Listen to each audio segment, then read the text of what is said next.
আজকে বাংলাদেশের সবচেয়ে বড় সমস্যাগুলোর একটা হলো দুর্নীতি।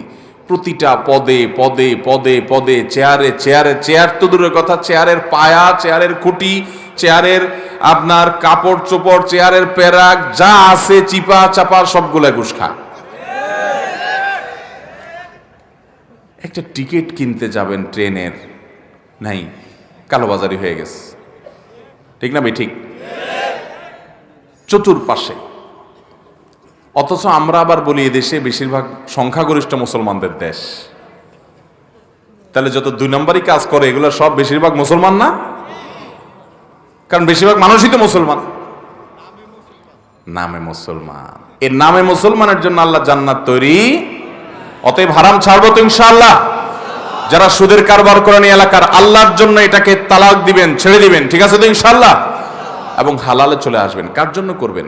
যাদের জন্য করছেন হারাম কামাই, এরা কেউ কিন্তু দায়িত্ব নিবে। আল্লাহ তাআলা আমাদের সবাইকে হক হালালে চলার তৌফিক দান করুন।